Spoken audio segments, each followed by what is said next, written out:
Contract वाली बहू। नरेश की माँ अपने बेटे से मिलने दिल्ली आ रही है। इस बात का पता चलते ही नरेश के दिल में हलचल मच जाती है। नरेश अपनी माँ के स्वागत की तैयारी में लग जाता है। साथ ही उसे डर भी सताने लगता है कि उसकी माँ कहीं अपनी पुरानी जिद पर फिर से बैठ ना जाए। हे भगवान, इस बार बचा लो, अगले साल पक्का माँ की जिद पूरी कर दूंगा। तभी दरवाजे की घंटी बजती है। नरेश दरवाजा खोलता है तो सामने अपने मकान मालिक को देखकर हैरान हो जाता है, क्योंकि उनके साथ एक सुंदर सी लड़की भी थी। अब नमस्ते अंकल, कुछ काम था, मुझे बुला लेते। आपने क्यों कष्ट किया? अरे नहीं नहीं, इसमें कष्ट कैसा, मैं तो बस तुम्हें रीना से मिलवाने आया था। आज से रीना तुम्हारे साथ इसी फ्लैट में रहेगी। अंकल, कोई लड़का फ्लैटमेट नहीं है? एक अनजान लड़की के साथ रहना मेरे लिए थोड़ा अजीब होगा। देखो नरेश, मैं तुम्हें पहले भी बता चुका हूँ कि इस फ्लैट में तुम्हें किसी ना किसी के साथ एडजस्ट करना ही होगा, या फिर तुम अकेले पूरे फ्लैट का किराया दे दो, मैं किसी को नहीं रखूंगा। नरेश अपने मकान मालिक की बात सुन के रीना के साथ रहने के लिए तैयार हो जाता है, पर अंदर ही अंदर उसे ये बात खाने लगती है कि वो अपनी माँ को क्या जवाब देगा जब उसकी माँ रीना के बारे में उसे पूछेगी। दिन बीतने लगते हैं। नरेश और रीना अच्छे दोस्त भी बन जाते हैं, पर अभी भी नरेश अपनी प्रॉब्लम का सलूशन नहीं ढूंढ पाता। एक दिन नरेश बहुत परेशान सा बैठा होता है। तभी रीना उसे पूछती है, क्या हुआ नरेश, तुम काफी परेशान लग रहे हो, सब ठीक तो है ना? हाँ सब ठीक है, बस एक छोटी सी प्रॉब्लम है। वो एक्चुअली 2 दिन बाद मेरी माँ मुझसे मिलने आ रही है। अरे तो इसमें प्रॉब्लम क्या है, ये तो खुशी की बात है। हाँ रीना, बट मेरी माँ एक जिद लेकर बैठ गई है कि मैं शादी कर लूँ, पर मैं अभी इस चीज़ के लिए तैयार नहीं हूँ। ऊपर से जब वो तुम्हें देखेगी तो 100 सवाल करेगी, क्या जवाब दूंगा? अरे इसमें कोई टेंशन वाली बात नहीं है, मेरे पास ना इस प्रॉब्लम का सोल्यूशन है, जिससे ना तुम्हें शादी करनी पड़ेगी और ना ही तुम्हारी माँ मेरे बारे में कुछ पूछेंगी। रीना की बात सुनकर नरेश सोच में डूब जाता है। वो सोचता है कि रीना खुले ख्यालों वाली लड़की है, कहीं माँ को सच बता ना दे। नरेश को सोच में डूबा देखकर रीना कहती है, अरे क्या हुआ, किस सोच में पड़ गए? डोंट वरी, जैसा तुम सोच रहे हो ना वैसे कुछ भी नहीं है, मेरे पास एक प्लान है। मैं कुछ समझ नहीं पा रहा हूँ, कैसा प्लान? मैं समझाती हूँ। हम ना एक कॉन्ट्रैक्ट मैरिज कर लेते हैं। फिलहाल मेरे पास जॉब नहीं है, तो तुम इस रूम का किराया दे देना जब तक तुम्हारी माँ यहाँ रहेंगी, सिर्फ तब तक। और तुम अपनी माँ से कह देना कि मैं तुम्हारी पत्नी हूँ, इससे वो मेरे यहाँ रहने पर कोई सवाल भी नहीं करेंगी। अरे बात तुम्हारी ठीक है, पर माँ से झूठ बोलना, ना ना बाबा, मैं ये रिस्क नहीं ले सकता। कोई और आइडिया दो ना तुम। देखो मंजूर हो तो बोलो, वरना सच बता दो, मुझे कोई प्रॉब्लम नहीं है। रीना की बात सुनकर नरेश सोच में डूब जाता है। बहुत सोचने के बाद जब उसे कोई रास्ता नहीं मिलता तो वो रीना के बताए हुए रास्ते पर चलने के लिए तैयार हो जाता है। वो रीना से बात करता है और अपनी माँ की पसंद और नापसंद के बारे में बताता है। रीना भी नरेश की सभी बातों को ध्यान से सुनती है, ताकि कहीं उससे कोई गलती ना हो जाए। आखिर वो दिन भी आ जाता है जब नरेश की माँ उससे मिलने दिल्ली आ जाती है।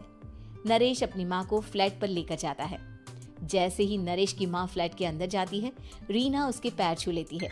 ये देखकर नरेश की माँ थोड़ी घबरा जाती है और नरेश से पूछती है, अरे बेटा नरेश, ये कौन है? माँ, ये आपकी बहू रीना है।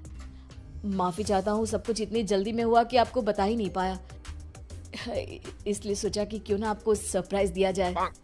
अरे बेटा, मैं तो बस तेरा घर बसा हुआ देखना चाहती थी। हाँ, बहुत अरमान थे अपनी इकलौते बेटी की शादी को लेकर, लेकिन कोई बात नहीं, शायद किस्मत को यही मंजूर होगा। ये कहते ही नरेश की माँ रीना को गले लगा लेती है। रीना बेटिया, मेरा बेटा ना थोड़ा नादान है, पर तुम काफी समझदार लगती हो, और मैं जानती हूँ कि तुम इसका बहुत अच्छे से ध्यान रखोगी। माँ आप चिंता मत कीजिए, मैं सब संभाल लूंगी। नरेश की माँ अपने बहू और बेटे के साथ खुशी खुशी रहने लगती है। दिन बीतने लगते हैं। नरेश की माँ और रीना का रिश्ता बहुत मजबूत होता चला जाता है। वो दोनों सारा दिन एक साथ रहती और खूब बातें करती। इधर साथ रहते रहते नरेश और रीना भी एक दूसरे से प्यार करने लगते हैं। दोनों को इस बात का एहसास हो जाता है, फिर भी वो इस बात को छुपा कर ही रखते हैं। एक दिन नरेश की माँ और रीना शादी के बारे में बात करने लगते हैं। रीना बिटिया, ये तो नरेश ने मुझे बिना बताए शादी कर ली, वरना मैं तो अपनी इकलौती बेटी की शादी इतनी धूमधाम से करती कि सारी दुनिया देखती रह जाती। अच्छा माँ, आप ऐसा भी क्या करती नरेश और मेरी शादी में जो दुनिया देखती रह जाती? अरे बिटिया, एक माँ के अरमान तुम अभी नहीं समझोगी। मैं तो अपनी बहू को एक रानी की तरह लेकर आती और शादी भी बिल्कुल शाही अंदाज में करती, पर मेरे तो सारे अरमान ऐसे ही रह गए। खैर, मुझे तो अपने बेटे और बहू की खुशी चाहिए बस। ये कहते हुए नरेश की माँ की आंखों में आंसू आ जाते हैं। रीना भी ये सुनकर ख्यालों में खो जाती है, क्योंकि वो भी मन ही मन खुद को नरेश की पत्नी और उसकी माँ की बहू मानने लगी थी।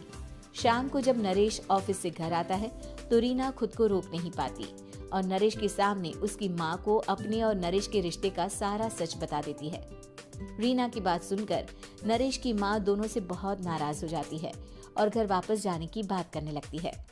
तुम दोनों ने मुझसे सच छुपाकर बहुत ठेस पहुंचाई है मुझे। अब तुम लोगों के साथ नहीं रहना चाहती मैं, कल ही वापस चली जाऊंगी अपने घर। माँ, मुझे माफ कर दो, ये सब मैंने रीना के कहने पर ही किया है, वरना मैं भी आपको कभी ठेस पहुंचाने के बारे में सोच भी नहीं सकता। हाँ माँ, हमने ये सिर्फ आपका दिल रखने के लिए किया, प्लीज हम दोनों को माफ कर दीजिए। तुम दोनों ने मेरे अरमानों के साथ खिलवाड़ किया है, और वैसे भी मुझे अपने बेटे के लिए एक अच्छी लड़की ढूंढनी है, इसलिए मेरा यहाँ से जाना ही बेहतर होगा। माँ की ये बात सुनकर रीना खुद को रोक नहीं पाती। माँ, क्या मैं आपके घर की बहू बनने लायक नहीं हूँ? रीना की बात सुनकर नरेश हैरान रह जाता है।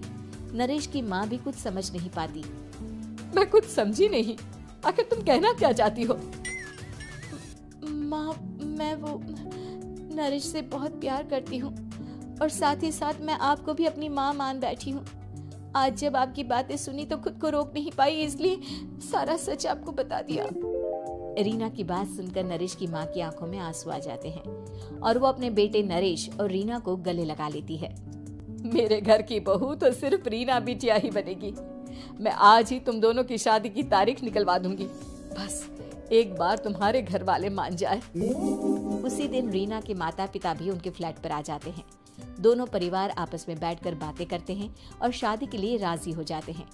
रीना भी कॉन्ट्रैक्ट फाड़ देती है और कहती है, सही मायने में मैं अब बहू बनूंगी, अब तक तो सिर्फ कॉन्ट्रैक्ट वाली बहू थी।